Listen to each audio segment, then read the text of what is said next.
और लोहारू में दलित छात्रा की आत्महत्या मामले पर सियासत भी गर्माती हुई नजर आ रही है। कांग्रेस और बीजेपी में वार पलटवार देखने को मिला। रणदीप सुरजेवाला और कुमारी सैलजा ने सरकार पर सवाल उठाए। हरियाणा बीजेपी ने कांग्रेस नेताओं पर पलटवार किया है और यह कहा गया कि कांग्रेस विधायक के कॉलेज में छात्रा ने आत्महत्या की है। बेटियों को फ्री पढ़ाई के नाम पर चुनाव लड़ा, विधायक बने और अब छात्रा से जब फीस मांगी गई उसे प्रताड़ित किया गया। इस तरह के आरोप बीजेपी की तरफ से लगाए गए और साथ ही यह भी कहा गया कि हरियाणा सरकार आरोपियों को बख्शेगी नहीं। ये ट्वीट्स भी आप देख सकते हैं जो ट्वीट किए गए। भारतीय जनता पार्टी की तरफ से भी पलटवार किया गया है कांग्रेस नेताओं के आरोपों पर। कांग्रेस सांसद कुमारी सैलजा, रणदीप सिंह सुरजेवाला, इन्होंने सवाल उठाए सरकार पर और इन सवालों के जवाब में भारतीय जनता पार्टी की तरफ से भी पलटवार किया गया और साथ ही साथ कांग्रेस विधायक पर सवाल उठाए हैं। कांग्रेस विधायक राजवीर फरटिया का ये कॉलेज बताया गया और इन्हीं के रिश्तेदार वहां पर प्रबंधन में, जिन पर आरोप है छात्रा को परेशान करने का।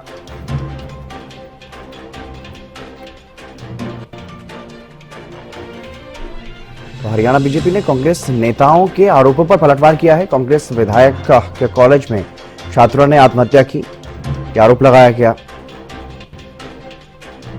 और साथ ही यह भी कहा गया कि हरियाणा सरकार आरोपियों को बख्शेगी नहीं। एक दलित छात्रा की आत्महत्या का यह मामला और इस मामले में कुमारी सैलजा ने जो ट्वीट करके कहा कि हरियाणा की एक होनहार बेटी दीक्षा ने आत्महत्या कर ली क्योंकि उससे परीक्षा में बैठने नहीं दिया गया।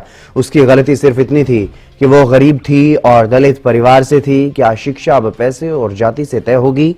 बेटी बचाओ बेटी पढ़ाओ का नारा देने वाली भाजपा सरकार क्या अब जवाब देगी कि बेटियां कब तक गरीबी और जाति के बोझ तले कुचली? भाजपा का विकास सिर्फ चुनिंदा लोगों तक सीमित है या फिर दलित और गरीब बच्चों के सपनों की कोई कीमत ही नहीं बची? ये सवाल उठाए कांग्रेस सांसद कुमारी सैलजा ने।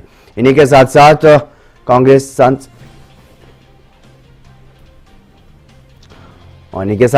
सांसद रणदीप सिंह सुरजेवाला ने भी सवाल उठाए। उन्होंने लिखा कि हमारे संविधान की प्रस्तावना में समता, स्वतंत्रता, बंधुत्व और न्याय की बात की गई है, लेकिन अफसोस है कि हरियाणा में एक दलित बिटिया को परीक्षा की फीस न दे पाने की वजह से आत्महत्या करनी पड़ती है।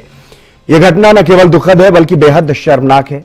पीड़ित परिवार को न्याय मिलना चाहिए और इस मामले की गहन जांच होनी चाहिए, ये रणदीप सिंह सुरजेवाला की तरफ से कहा गया है। और इसके इन दोनों के जवाब में हरियाणा बीजेपी की तरफ से पलटवार किया गया।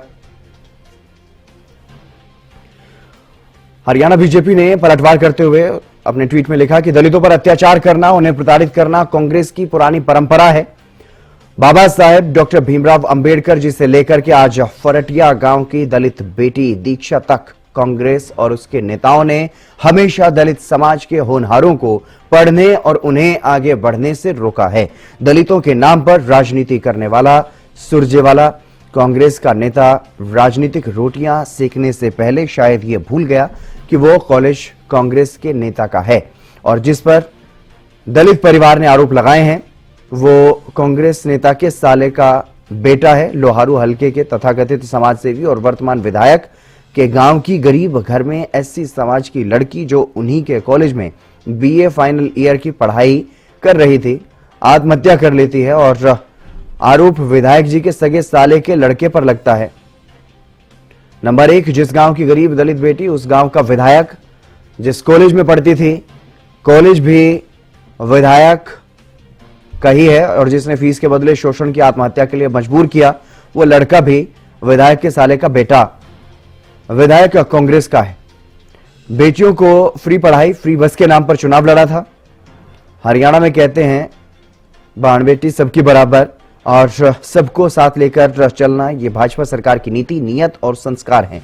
दीक्षा हमारी बेटी थी, इसलिए हम आपको विश्वास दिलाते हैं हरियाणा सरकार आरोपियों को बख्शेगी नहीं।